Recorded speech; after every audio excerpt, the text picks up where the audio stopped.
Bueno, hoy quería continuar con nuestra carta de Efesios. Efesios, si no la ha abierto o si llegó tarde, hace tiempos que no está, pues cambiamos de libro. Ya no estamos en Mateo, ahora estamos en Efesios. Y algo interesante me pasó esta semana, algo muy interesante. Y algunos dirían, bueno, ese es el destino que se dio. En la semana alguien me recordó que tenía un estudio el jueves y el sábado iba a enseñar un estudio y el estudio que iba a enseñar particularmente era de la doctrina de la predestinación, de la elección. Y yo dije, bueno, no lo tenía, él me ha dicho que habláramos de fundamentos de la fe y cuando lo veo digo, ok, bueno, está muy interesante que lo haga, voy a prepararme para hacerlo el jueves a la noche y el sábado a la noche, anoche digo. Y lo que me dio sorpresa, más sorpresa, digo, el viernes, cuando estaba el maestro enseñando acerca de los pilares de nuestra iglesia, y me di cuenta que enseñó acerca de la elección también. Entonces ya llevamos, yo al menos llevo jueves, viernes, sábado, y hoy vamos a estudiar acerca de la elección, y cualquiera diría eso es el destino, porque nada de esto se planeó. Yo en realidad cuando este pastor me pidió que enseñara, no estaba coordinado con que fuera a llegar exactamente a este punto de Efesios. Y alguno diría, usted estaba predestinado para que eso pasara. Estábamos destinados que eso se diera de esa forma. Y puede ser. Usando otro ejemplo, cuando alguien va caminando, por ejemplo, por la calle y se encuentra un billete de 50,000 pesos, muchos dirían que estaba predestinado para encontrarse ese dinero. ¿No les ha pasado alguna vez que se encuentra hablando de esta forma? Hay muchas áreas en la vida de las personas y en momentos en la vida de las personas que nos encontramos en situaciones así. Nos damos cuenta o no de estas situaciones, pero a veces nos vemos en algo así como que el destino nos muestra esto. En otros contextos, también esa palabra destino se utiliza para que alguien debe buscar su destino. Deben buscar su destino, es decir, hacer todas las cosas para que les vaya bien en la vida. Bueno, no es de este tipo de destino que voy a hablar hoy. No es de estos. Hoy voy a hablar de la predestinación, una doctrina que encontramos en las Escrituras. Y eso no tiene nada que ver con lo que le pasa a una persona en esta tierra. Eso tiene otro nombre. Eso se llama la providencia. La providencia de Dios. Y eso sería otro tema para conversar o para hablar en otro momento. De lo que voy a hablar hoy tiene que ver con el destino de una persona al momento de morir. Solo hay dos destinos. O es el destino del cielo o es el destino del infierno. Y la predestinación tiene que ver con esto, con el lugar de destino que está predeterminado. Es decir, que antes de llegar allí, una persona está destinada para ir allí. Y ese es el tema en que nos encontramos en el capítulo 1 de Efesios. Es un pasaje corto, pero es tremendamente significativo en términos de su contenido teológico. Leamos. Versículo 1, vamos a iniciar desde el 3. Capítulo 1, versículo 3. Bendito sea el Dios y Padre de nuestro Señor Jesucristo, que nos ha bendecido con toda bendición espiritual en los lugares celestiales en Cristo, según nos escogió en Él antes de la fundación del mundo para que fuésemos santos y sin mancha delante de Él en amor. Nos predestinó para adopción como hijos para sí, mediante Jesucristo, conforme al beneplácito de su voluntad, para alabanza de la gloria de su gracia, que gratuitamente ha impartido sobre nosotros en el amado. Dijimos la última vez en Efesios, cuando estuvimos estudiando la semana pasada, que Efesios enseña la teología de la iglesia en el Nuevo Testamento. La enseña de una manera única. como ningún otro texto. Describe a la iglesia como aquellos que pertenecen y están unidos a la iglesia. El mensaje que encontramos en Efesios es cómo nosotros podemos ser uno en Cristo. Como miembros de Cristo debemos responder a la cabeza de la iglesia que es Cristo, a la cabeza del cuerpo que es Cristo. Noten lo que Pablo nos dice en Efesios mismo 4:14. 4:14 dice: para que ya no seamos niños, sacudidos por las olas y llevados de aquí para allá por todo viento de doctrina, por la astucia de los hombres, por las artimañas engañosas del error. Y el 15 dice: sino que hablando la verdad en amor, crezcamos en todos los aspectos en aquel que es la cabeza, es decir, Cristo, de quien todo el cuerpo está bien ajustado y unido por la cohesión que las coyunturas proveen, conforme al funcionamiento adecuado de cada miembro, produce el crecimiento del cuerpo para su propia edificación en amor. El propósito del cuerpo, el propósito de la iglesia es la unidad. Además, manifestar esa unidad en Cristo a todo el mundo, como un solo cuerpo. Colectivamente debemos dar testimonio de Jesucristo. Estamos espiritualmente unidos a Cristo Jesús. En 1 Corintios 6:17 dice: pero el que se une al Señor es un espíritu con Él. Estamos unidos a Él. Toda la iglesia está unida con Él, Él siendo la cabeza. Y eso es lo que nos explica Efesios. En Efesios capítulos 1, 2 y 3, los primeros 3 capítulos nos hablan de las doctrinas que describen la teología o las enseñanzas acerca de la teología de esa unión, de ese cuerpo. Y los otros 3 capítulos nos hablan de cómo ponemos en práctica. Capítulo 4, 5 y 6 de Efesios nos hablan de cómo ponemos en práctica esa doctrina de la unión. Entonces los primeros 3 nos dicen cómo fuimos formados o cómo fuimos ingresados a ese cuerpo, y los otros 3 es cómo nosotros nos vemos como cuerpo de Cristo. Nos enseñan cómo debemos conducirnos a la luz de esa doctrina. En la medida en que mejor entendamos estos 3 primeros capítulos, por eso tomamos tiempo, vamos a entender mejor cómo comportarnos, con los otros 3 inclusive. Entonces, vamos a ver una mejor manera de cómo vivir en esta vida, de cómo conducirnos de forma práctica como el cuerpo de Cristo, que es lo que veremos más adelante en capítulos 4 y 6, como les dije. Entonces, lo que vemos en Efesios es que la iglesia es el resultado. ¿Es el resultado de qué? De un plan divino de Dios. Es un diseño de Dios, el cual Él elaboró en la eternidad pasada, antes del tiempo, antes de la creación, sin que nada existiera. No había nada en el pasado. Es difícil para nosotros entenderlo porque nosotros vivimos en el tiempo. Pero hablar de la eternidad pasada no es tan fácil, pero es en la eternidad pasada, es antes de que nada existiera. Ninguno de ustedes llega a formar parte de la iglesia del Señor como un accidente. Todo es por voluntad de Dios, no por voluntad humana. Cada uno de nosotros somos parte de ese plan soberano y eterno de Dios. El plan soberano de Dios es un decreto de Dios, y lo mismo es la elección. El decreto y el plan de Dios lo diseñó desde la eternidad pasada. Es como el decreto que salió esta semana acerca de quién sale y quién no sale por la cuarentena que vamos a tener otra vez. Es fijo, es preciso, nos dice exactamente quién entró y quién salió de su casa. Debe saber cada uno quién entra y quién sale. Igual es Dios. En la eternidad pasada, Él escribió, si pudiéramos decirlo así, decretos de quienes están adentro y quienes están afuera.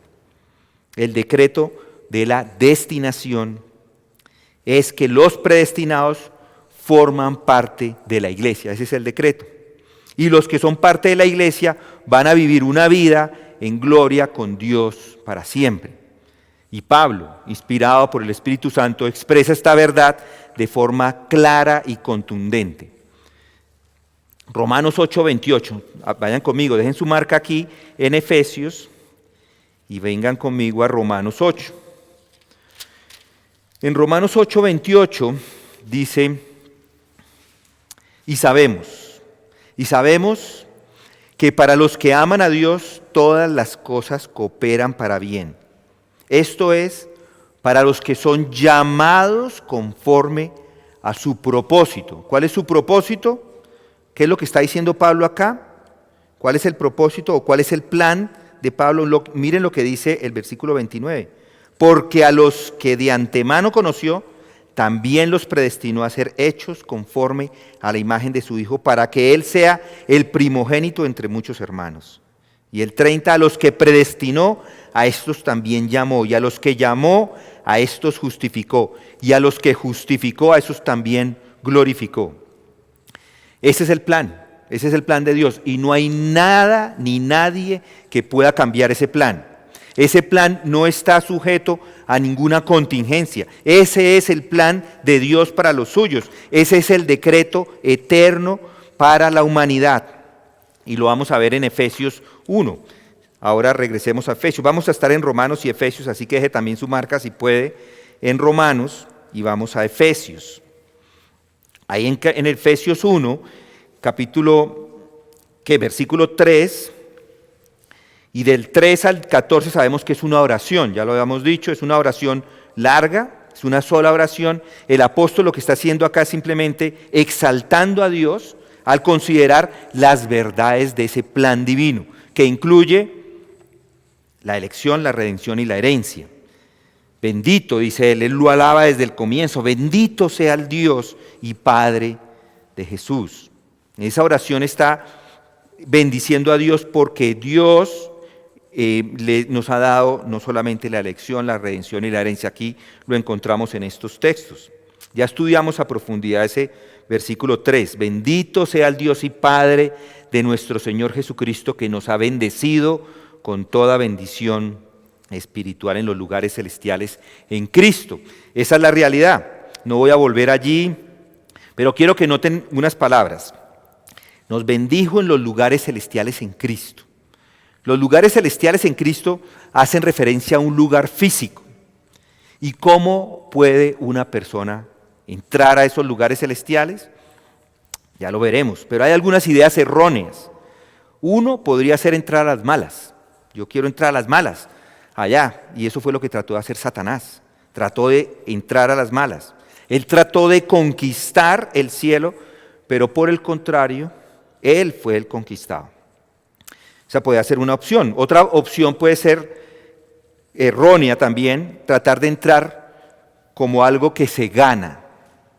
La pregunta que uno se hace es, ¿cómo se gana el cielo? ¿Qué le ofrecería usted a Dios para argumentarle que se lo ganó? ¿Con qué le va a salir a Dios? ¿Con la moneda del cielo? ¿Tiene dinero espiritual? ¿Con qué comprar la entrada?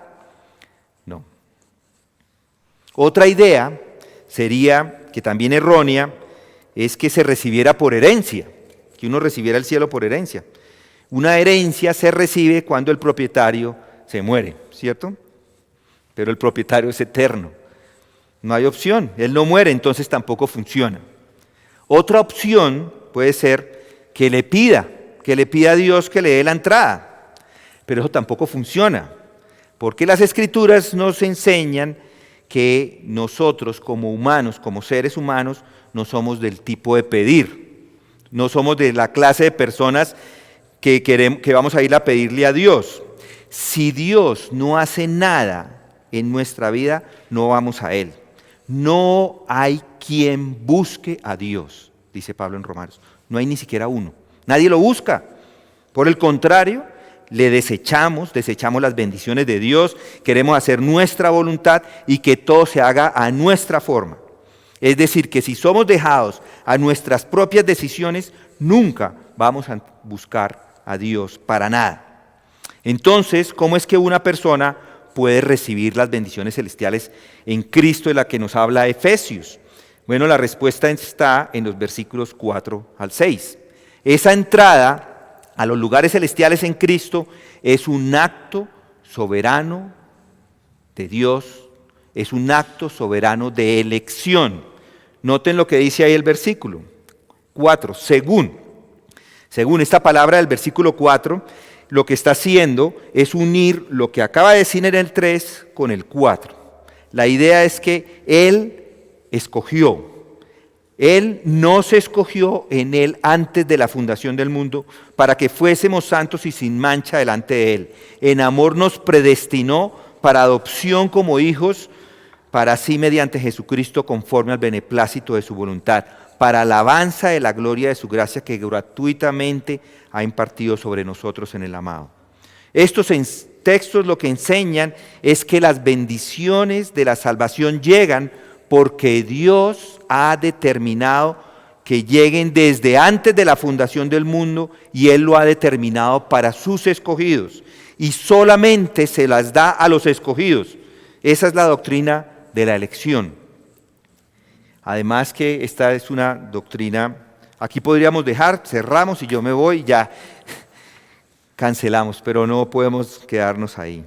Esta es una de las doctrinas más difíciles de aceptar. R.C. Sproul, un hombre presbiteriano que también cree en esta doctrina, él después de que se fundó su ministerio de Ligonier, no habló de esta doctrina en un seminario hasta después de 14 años. Sí, ni siquiera en un seminario de Ligonier, no tocó la doctrina. Después escribió un libro, Escogidos por Dios, y se lo recomiendo, pero es una doctrina difícil, es una doctrina complicada. Y yo espero que si usted no la cree, si usted no cree como entendemos que la elección es una elección limitada, es decir, que Dios escoge a unos y a otros no, déjeme la oportunidad de explicarle. Alguna vez alguien en nuestra iglesia enseñó esta doctrina y al final de ese domingo una familia estaba furiosa, tan furiosa que se enfrentaron al maestro y hoy ya no están con nosotros. Bueno, yo les pido que tengan paciencia,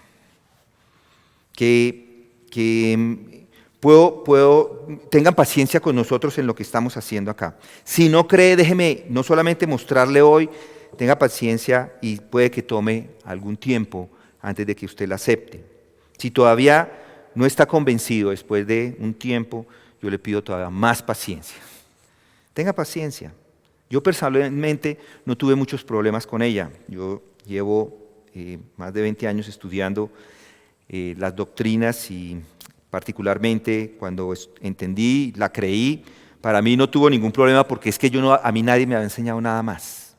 Entonces para mí fue muy fácil. Desde el principio, el ministerio de la iglesia de Grace y los hombres que allí estaban influenciaron mi doctrina, entonces nunca creí otra cosa.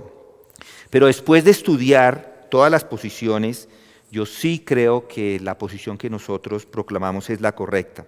Y por eso quiero que tenga paciencia para que yo se la demuestre con el tiempo. Muchos de ustedes tienen varios problemas porque han aprendido la otra posición. Entonces, tengan paciencia.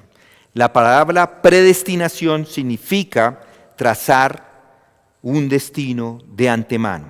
Se refiere al plan soberano de Dios para los hombres decretado desde la eternidad. Eso es la predestinación. Es un plan soberano, es un decreto soberano de Dios. Y a menudo se usa como un sinónimo de la elección. Y estrictamente o técnicamente eso no es correcto. No están lejos, pero tampoco son sinónimos. El término elección se usa en la Biblia para señalar específicamente a un aspecto de la predestinación. La elección hace referencia a las personas. La elección soberana de Dios es la elección de ciertos individuos para que sean salvos. Y la predestinación es el plan de elección. Y la elección es la elección, de hecho, de los individuos. Hay básicamente tres posiciones acerca de la elección o de la predestinación: el pelagianismo, el semipelagianismo y el agustinianismo. La número uno, el pelagianismo, no es de creyentes. El pelagianismo es la enseñanza no bíblica que dice que el pecado de Adán no afectó a las futuras generaciones de la humanidad. Según el pelagianismo, el pecado de Adán era únicamente suyo y los descendientes de Adán no heredaron una naturaleza pecaminosa transmitida a ellos. Él creía que Dios creó directamente a cada alma humana y por tanto cada alma humana comenzaba en la inocencia. Y cada alma estaba originalmente libre de pecado. Él dice, no somos básicamente malos, somos básicamente buenos. Y eso es la herejía pelagiana. El pelagianismo lleva el nombre de Pelagio, quien fue un monje que vivió por los siglos 4 y 5 de nuestra era. Eso es una herejía que confrontó el mismo Agustín. Agustín entonces hace parte de la otra posición. Hay otras dos posiciones, el semipelagianismo y los agustinos, digámoslo así. Los semis son parte de nuestra hermandad, digamos, no porque ellos creen en otra, no podemos decir están fuera de nuestra hermandad, no.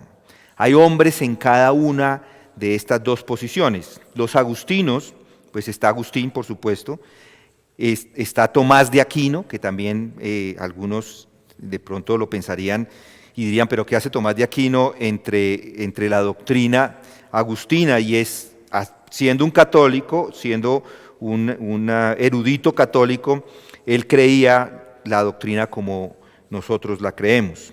Lutero, Calvino y Jonathan Edwards, que son como los 5 más grandes teólogos que ha producido este mundo. Los que están después de ellos están lejos.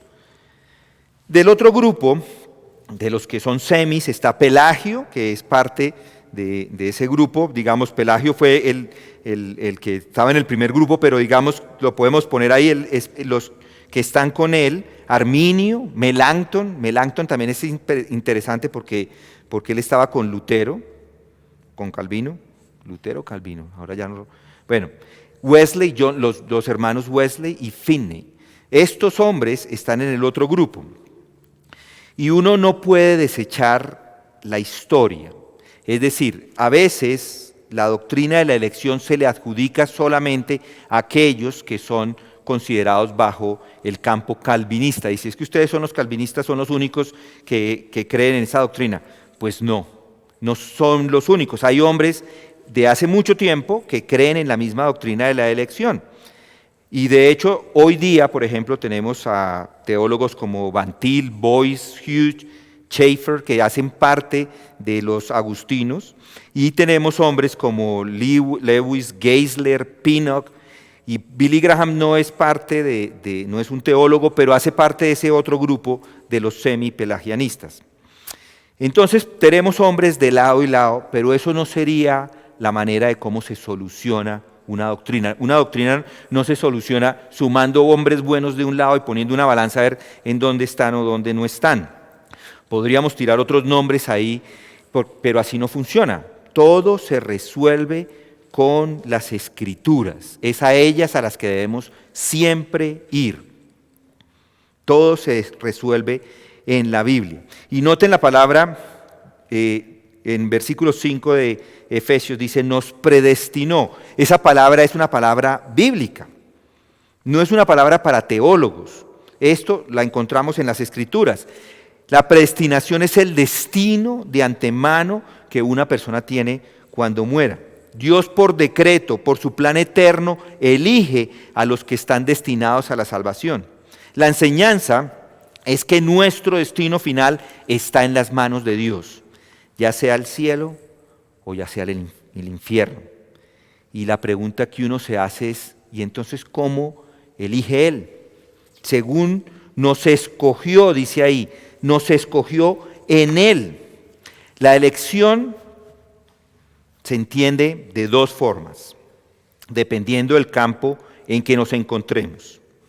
O cuando Él ve que una persona va a aceptar, entonces él lo escoge. Ese es el campo más popular en medio de nosotros, como un preconocimiento de Dios. Y la otra opción es que las personas no participan para nada en la elección. Los teólogos arminianos son pelagianistas o del primer campo, y ellos rechazan la elección incondicional. Sostienen que sería injusto que Dios salvara a unos y no a otros, ya que están en igualdad de condiciones. Y yo les digo, es cierto. Desde el punto de vista de la justicia, todos están en igualdad de condiciones y no es justo salvar a unos y a otros no. ¿Por qué? Porque todos, los elegidos y los no elegidos, merecen la justicia de Dios. Todos, los elegidos y los no elegidos, merecen que se vayan para el infierno. Piensen en esto. Yo tengo un bote de basura grande. Allá he hecho toda la basura. Tenemos, en la casa lo tengo, un bote de basura, ya echamos basura, y la sacamos cada 2 o 3 días o lo que sea. Y yo podría sacar de ese bote de basura, que va a ser quemado y destruido, meter la mano allá y sacar un vaso y limpiarlo y ponerlo al uso y decir, ahora le voy a tirar los lápices y ahí los pongo. Esa basura que merece es la ser quemada, tirada o metida debajo del relleno de Doña Juana. Pero yo tuve misericordia con ese vaso, cuando lo saco, lo limpio y lo pongo al uso. Entonces, esta ilustración me ayuda a entender que todos los seres humanos simplemente merecen la justicia de Dios. Justicia es que todos se pierdan. Eso es ser justo, porque todos somos pecadores. Pero Dios es misericordioso y la misericordia es que unos sean salvos. Él decide. Pero piensen en esto, Él decide no ser justo con unas personas, sino ser misericordioso con ellos. Él es misericordioso por su propia voluntad. Él no le debe misericordia a nadie, porque Él decide a quién se la da. Algunos pueden alegar y decir, no, es que Él debería ser misericordioso con él. No, él no le debe misericordia a nadie porque Él decide a quién le da su misericordia. Piensen en esto, si Dios debe misericordia a alguien, eso no es misericordia. Así es. ¿Y quién soy yo? Piensen en eso. ¿Y quién soy yo para decidir acerca de quién recibe misericordia de Dios? ¿Quién soy yo? Noten lo que dice Pablo. Vamos otra vez a Romanos.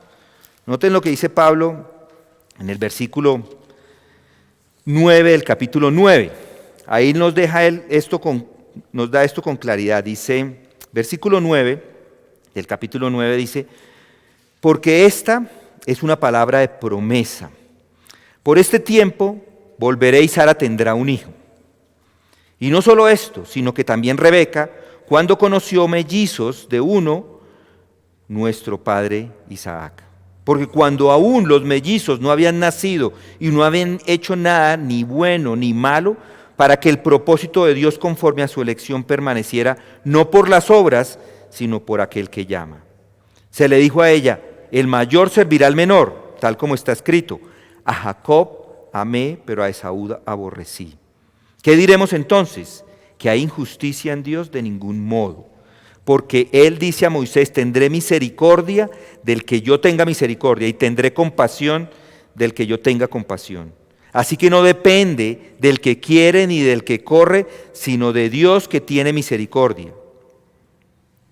Si lo notan, Dios escogió a Jacob por encima de Esaú. Y piensen en estas dos personas. Ellos son dos mellizos. Es decir, ni siquiera era un hijo mayor y el otro hijo menor. Los dos estaban en el mismo vientre en ese momento. Ambos estaban allá. Él puso las cosas exactamente paralelas o parejas para cada uno de los dos. Eran mellizos, eran hermanos, ni siquiera de otra familia. mellizos, hermanos, nacieron al mismo momento y simplemente dice, yo a uno escogí y al otro no. Para mostrar esto. ¿Y qué hace? Lo hizo desde antes de nacer, antes de que estos niños ni siquiera vivieran. Es una naturaleza, la elección es incondicional del escogimiento.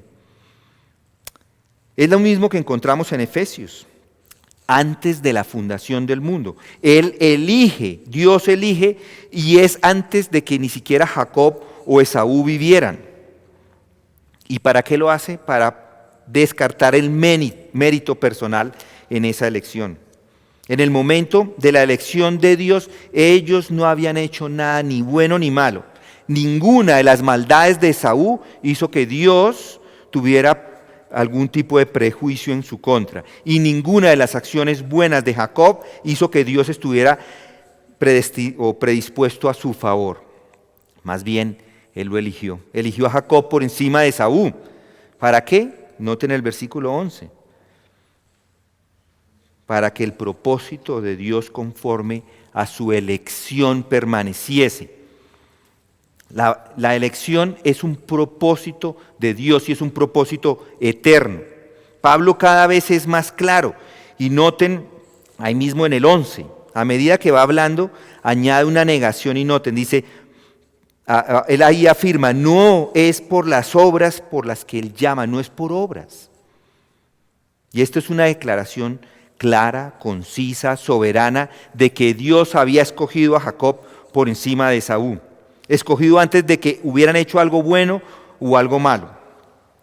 Algunos responden a esto diciendo, bueno, podría haber basado su elección en las acciones futuras previstas de Jacob y de Esaú. Pero eso no lo dice el texto. Esto no lo dice el texto. Pablo, de hecho, lo rechaza de forma frontal y expone, sin que exista la menor duda de que la elección no fue en absoluto, ni en sentido alguno, a causa de sus obras, sino por aquel que llama. Esa declaración es la anulación de la elección condicionada basada en la fe prevista, en la fe como hablan los arminianos o como dicen los semipelagianos. Si alguien dice que en la eternidad pasada él miró el futuro y previó que creería en Cristo, ¿y quién lo rechazaría? Coloca, haciendo esto de esta forma, coloca la causa suprema de la salvación en el hombre y no en Dios. Y eso no es bíblico. Todo es por Él que llama. La salvación es de Él. Además, pensar en esto tiene varios problemas. El primero de ellos es que si yo pienso que hay un preconocimiento de Dios y que Dios va a actuar de acuerdo a lo que yo voy a hacer en el futuro, entonces Dios de alguna forma está desconectado de mi voluntad. Si afirma que Dios mira el futuro y descubre lo que va a ocurrir y después toma una decisión basándose en ello, en esa presunta presciencia, eso sería grave, porque está malinterpretando los acontecimientos, Dios malinterpretando los acontecimientos del futuro. Es decir, que Dios no está en control del futuro porque Él espera que yo decida. Pero Dios nos dice en las Escrituras que todo está bajo su control. Efesios 1:11 dice, habiendo sido predestinados según el propósito, y noten esto, de aquel que obra todas las cosas conforme al consejo de su voluntad. Además, Salmo 115:3 dice, Dios está en los cielos, Él hace lo que le place. Y el Salmo 135:6 dice, todo cuanto el Señor quiere lo hace en los cielos y en la tierra, en los mares y en todos los abismos. Y Daniel 4:35 dice, y todos los habitantes de la tierra son considerados como nada, mas Él actúa conforme a su voluntad en el ejército del cielo. Y entre los habitantes de la tierra nadie puede detener su mano ni decirle qué has hecho. Él está en control de todo. Nada está desconectado de su voluntad. Dios no puede ser coaccionado. No puede nadie cambiar su voluntad por nada. Así que no hay nada en el futuro que Él no conoce. Y noten ahí en Efesios, regresemos un minutico a Efesios 4. Algunos dicen que según nos escogió, esa palabra nos, antes de la fundación del mundo. Los arminianos o semipelagianistas dicen que ese nos en plural está diciendo que es la iglesia como ente corporativo y no como individuos. Sin embargo, eso tampoco es un buen punto. ¿Por qué? ¿Por qué no es un buen punto? Porque si yo cambio ese nos, si yo le diera otro sentido a ese nos, si él dijera, según me escogió, piensen en esto, según me escogió, si se cambia el pronombre, habría comunicado que Dios lo había escogido solamente a Pablo. Si yo dijera, según te escogió, estaba hablando solamente de un individuo, a ti te escogió. Si hubiera dicho la segunda persona plural, vosotros o ustedes, estaría refiriéndose solamente a los efesios, y tampoco es la intención ni es lo que nos habla el contexto allí. Entonces la primera persona en plural, nosotros, es la única opción que transmite lo que quiere Pablo decir.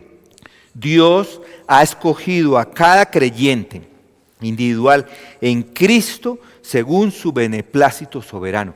Él simplemente nos escogió. Y así este argumento, que también es aislado acerca de la adopción corporativa, tampoco ayuda mucho. Hay otra opción otro texto que también utilizan los arminianos, que es Romanos 8:29. 8:29 dice, porque los que de antemano conoció, ¿sí lo notan ahí? También los predestinó a ser hechos conforme a la imagen de su Hijo, para que Él sea el primogénito entre muchos hermanos. Para empezar, este versículo no declara que Dios conociera de antemano los hechos, simplemente está hablando de las personas, no está hablando de la confesión mía.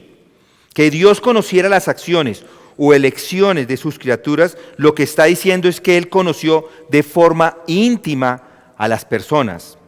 Porque los que de antemano conoció, es decir, los que aman a Dios y los que conforme a su propósito son llamados, a esos son los que Él predestinó.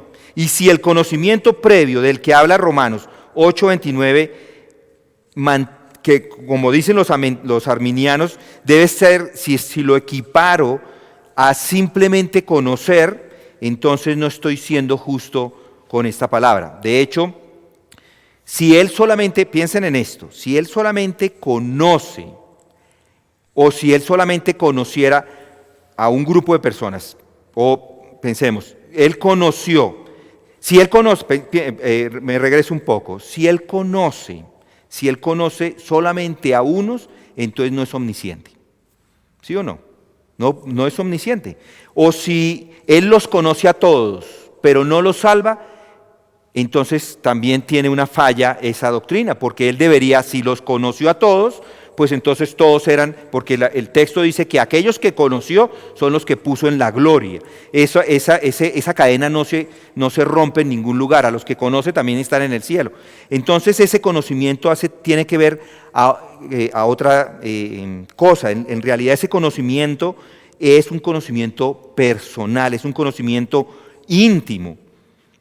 Dios los conoce de forma íntima. Ese verbo no habla simplemente de un simple conocimiento, sino de una forma personal, una relación personal. Pablo lo que está haciendo acá, les está diciendo es que Dios de antemano conoce a los individuos y ha determinado que Él le va a derramar su amor en favor de cada uno de ellos. Él los ha apartado para tener una relación íntima y personal, una relación salvadora con ellos. Entonces, esta palabra proginosko, esta palabra en el original no se puede, no le ayuda tampoco a los arminianos. Aquí se desarma esta doctrina. Si Romanos 8:29 no tiene apoyo bíblico, la doctrina de la elección condicional basada en un preconocimiento se desbarata. No hay nada que haga al hombre para que pueda entrar al cielo. Las cartas de Pablo han sido muy claras. Él contrasta totalmente las obras en contra de la fe. ¿Dónde está pues la jactancia? Dice. ¿Queda excluida por cuál ley? Por la de las obras. No, sino por la ley de la fe. Concluimos pues que el hombre es justificado por fe sin las obras de la ley. Romanos 3, 27 y 28. ¿Qué pues diremos? ¿Que los gentiles que no iban tras la justicia han alcanzado la justicia, es decir, la justicia que es por fe? Mas Israel, que iba tras una ley de justicia, no la alcanzó. ¿Por qué? Porque iban tras ella no por fe, sino como por obras de la ley. Romanos 9, 30 al 32. Sabiendo que el hombre no es justificado por las obras de la ley, sino por la fe en Jesucristo. Nosotros también hemos creído en Jesucristo para ser justificados por la fe y no por las obras. Es una y otra vez. Esta es en Gálatas 2:16. ¿Recibiste el Espíritu por las obras de la ley o por el oír con fe? Mis hermanos, la elección es incondicional. Si no aceptamos la elección limitada de Dios, la doctrina de la salvación por gracia no tiene soporte. Si tomamos la posición de que Dios elige a los que en el futuro iban a responder la elección por voluntad humana y no voluntad soberana de Dios, si lo aceptamos de esa forma, se convierte el hombre en un determinante para la salvación y no Dios. Y esta opinión no la encontramos en las Escrituras. No es nada que el hombre haya hecho. Nada que el hombre haya hecho. Tanto que Pablo pregunta en 1 Corintios 4:7, ¿quién te distingue? Si el arminiano tiene que ser coherente, debe responder en definitiva, yo hago la diferencia. Yo soy el que hago la diferencia. Dios me escogió a mí y no a mi prójimo, porque vio con antelación que yo iba a creer libremente y mi vecino no. En ese caso, el creyente tiene razones para jactarse, porque está participando de la salvación. Pero ¿qué dice la Escritura? ¿Qué dice Pablo? Dios escogió ¿a quiénes? A los necios, a los débiles, a los viles. No a los sabios, no a los fuertes, no a los fieles. A fin de que ¿qué? De que nadie se jacte en su presencia. Mas por Él estáis vosotros en Cristo Jesús. Es un decreto, mis hermanos. Es un decreto desde antes de los siglos, por el cual Dios ha determinado de manera infalible todo lo que va a ocurrir. Y según el cual Él obra todas las cosas. Efesios 1:11, otra vez, habiendo sido predestinados según el propósito de aquel que obra todas las cosas conforme al consejo de su voluntad. La elección es de Dios. Él decide elegir a unos para salvación. Y Él decide pasar por alto otros y castigarlos por sus pecados, y eso se llama reprobación. El decreto de la elección es ese escogimiento libre y soberano de Dios que ha realizado desde la eternidad pasada. Dios ha decidido poner su amor en ciertos individuos sin que ellos hayan hecho nada, simplemente porque a Él le plació, por el beneplácito de su voluntad. Los escogió para ser salvos del pecado y de la condenación. Los escogió para que hereden las bendiciones de la vida eterna a través de esa obra mediadora de Jesucristo. Los escogió para que entren a los lugares celestiales en Cristo. Y si yo leo 2 Tesalonicenses, no tienen que ir, se los voy a leer. Este texto es claro acerca de esto. Dice, pero nosotros siempre tenemos que dar gracias a Dios por vosotros, hermanos amados por el Señor, porque Dios os ha escogido desde el principio para salvación mediante la santificación por el Espíritu y la fe en la verdad. Él fue para esto que Él os llamó mediante nuestro Evangelio, para que alcanzasteis la gloria de nuestro Señor Jesucristo. El texto es muy claro. Hay muchas otras referencias acerca de la elección soberana y predestinadora de Dios. Él los llama los elegidos, por ejemplo. Los apóstoles así se referían a los creyentes, como los escogidos de Dios, los elegidos. Colosenses 3:12, Primera de Pedro 1:12. Los elegidos de Dios son aquellos por los que Cristo fue entregado a la muerte, por estos que son justificados y salvados de todas las acusaciones y condenaciones. Romanos 8:32 al 34. Dios no se demora en hacer justicia a sus escogidos, que claman a Él día y noche. Lucas 18:7. Porque son suyos. Por causa de los escogidos, los días de la gran tribulación serán acortados. Mateo 24:22. Todas estas son referencias a los escogidos. Es una doctrina bíblica. No podemos negar la doctrina de la elección. Es la enseñanza que brota de las páginas de las Escrituras. Y ahora uno se pregunta, bueno, ¿y qué? Ahora, ¿qué da? Ya sí soy elegido, hago parte. Y entonces, ¿cómo me afecta a mí como creyente el hecho de que he sido elegido? Yo les sugiero 4 formas. La primera es que la elección elimina la jactancia. Muchos de los que critican la elección hablan como si los elegidos son los que se jactan, como si los elegidos se volvieran arrogantes por el hecho de que han sido escogidos. Yo fui escogido para la salvación, como si ellos tuvieran más valor que los otros no elegidos, como si fueran mejores personas que los demás. Pero, por supuesto, la elección no implica esto para nada. La elección significa que la salvación es completamente de Dios. Él, como dice Pablo, Él nos escogió, predestinó, Él lo dio de pura gracia. ¿Y lo hizo para qué? Para alabanza de la gloria de su gracia, no para nuestra gloria. Solo la elección elimina la jactancia. Piense si fuera de otra forma. Piense si alguien puede estar en el cielo por algo que ha hecho. En ese caso sí puede clamar algo de crédito, porque yo respondí a la salvación. Si yo respondo a la salvación porque salió de mí, eso es para mi gloria. Podría tener algo de crédito en ello. Es por eso que las bendiciones de la salvación son suyas solo por la elección, para que no se jacte. Otra opción o otra forma en que afecta a los creyentes es que la elección da seguridad en la salvación. Suponga que las bases de la salvación estuviesen en ustedes, cada uno de ustedes. Yo he puesto un granito de arena en la salvación. En ese caso, la salvación sería inestable. ¿Por qué? Porque somos súper inestables. Podríamos estar salvos en un momento y no salvos al momento o al minuto siguiente inclusive.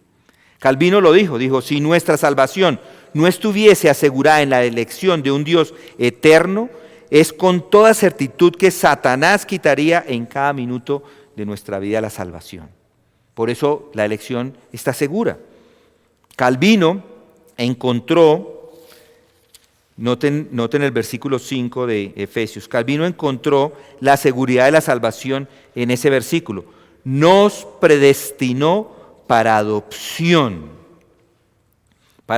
y noten ahí lo que continúa, como hijos para sí, mediante Jesucristo, conforme al beneplácito de su voluntad, para alabarle de la gloria de su gracia, que gratuitamente nos lo dio sobre nosotros en el amado. Nos predestinó para adopción.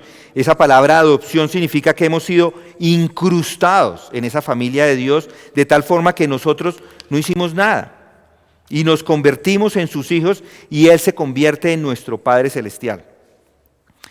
Mi hermano de sangre adoptó dos niñas, y las niñas para él son sus hijas, pero para ellas mi hermano es su padre, simplemente no hay ninguna diferencia. Nosotros de la misma forma estamos ahí, nosotros somos incrustados y Él es nuestro Padre. Cuando estudiamos, por ejemplo, la oración en Mateo 6 que dice, Jesús les está enseñando a los discípulos cómo orar, cuando les está enseñando Padre Nuestro.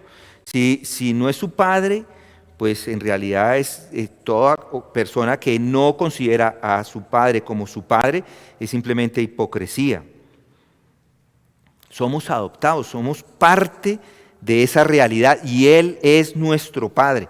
Estamos ahí, estamos seguros ahí. Nosotros debemos estar convencidos de que somos hijos de Dios, porque la elección nos da ese convencimiento de que somos hijos. Él mismo nos asegura que nuestra salvación está asegurada en el cielo. Ya está. La elección también, otro punto que nos puede ayudar, todo esto nos lleva a la santidad. Alguno podría decir, bueno, yo soy uno de los elegidos y como soy salvo, pues ¿qué importa lo que yo haga?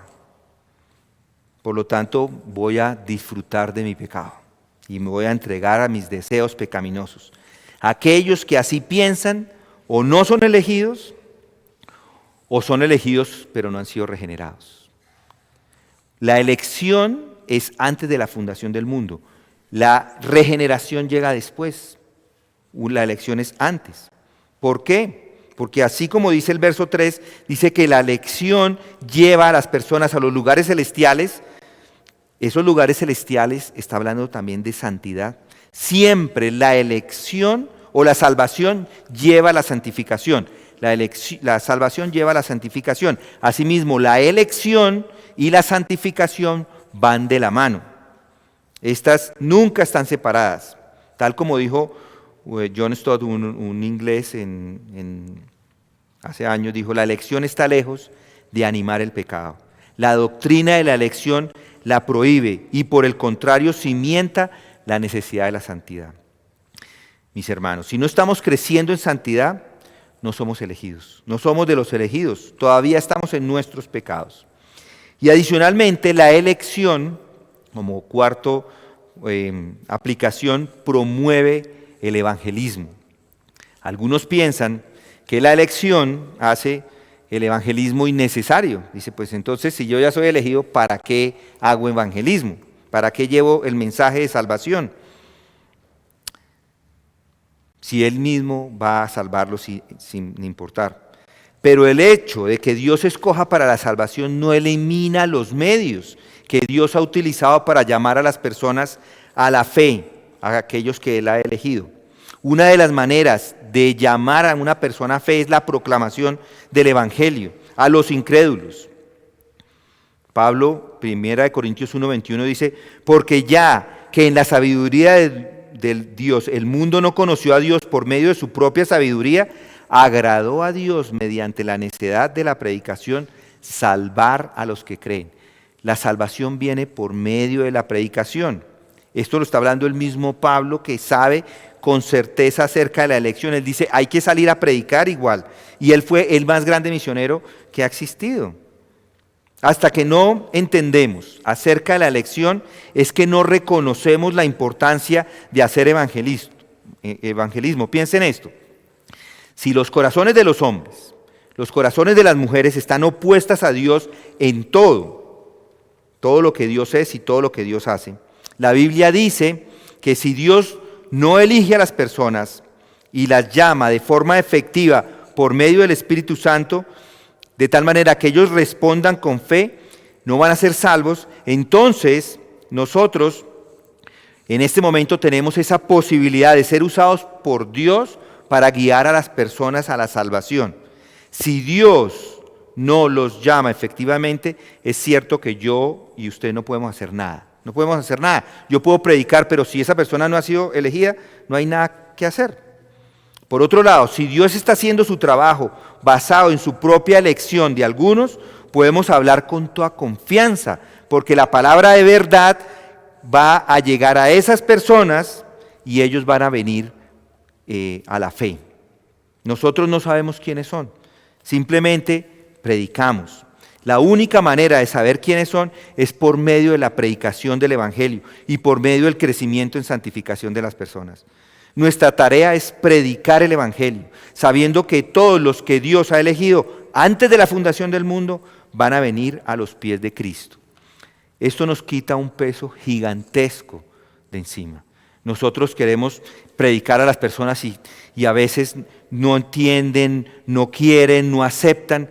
No podemos hacer nada. Nosotros simplemente seguimos predicando, seguimos orando por ellos y esperamos que Dios haga la obra. Y también nos da la tranquilidad porque nosotros no somos quien le podemos decir a Jesucristo o a Dios ¿por qué no tienes misericordia de este o del otro? Simplemente Él ha decidido en su propia santa, perfecta voluntad que esa persona no entre al reino del Señor. Con esto espero que les anime, espero que les ayude a entender, que les dé un paso más en el entendimiento acerca de lo que es la elección y si todavía piensa que Dios de alguna forma está siendo injusto, regrese a Romanos, vuelva y lo lee, vuelva y estudie estos textos. Con esto terminamos. Quieren por favor inclinar sus rostros y oramos. Padre, gracias te damos porque tú nos has bendecido con toda bendición espiritual. Nos has elegido antes de que el mundo ni siquiera existiera. Y nos has elegido para santificación. Nos has elegido para que vivamos una vida sin mancha delante de Él, en amor. Gracias, Padre. Gracias por la predestinación, gracias por la adopción. Gracias por Jesucristo, que es el que nos permite entrar al reino de los cielos. Gracias porque esa es tu voluntad. Nosotros no podemos entender por qué unos sí, por qué otros no, pero eso está en tu mente, lo aceptamos y lo creemos de esa forma, Señor. Gracias te damos y te pido que cada uno de los que ha escuchado, cada uno pueda entender esta doctrina como tú nos la has dejado en las Escrituras. Y es en el nombre de Cristo que oramos. Amén.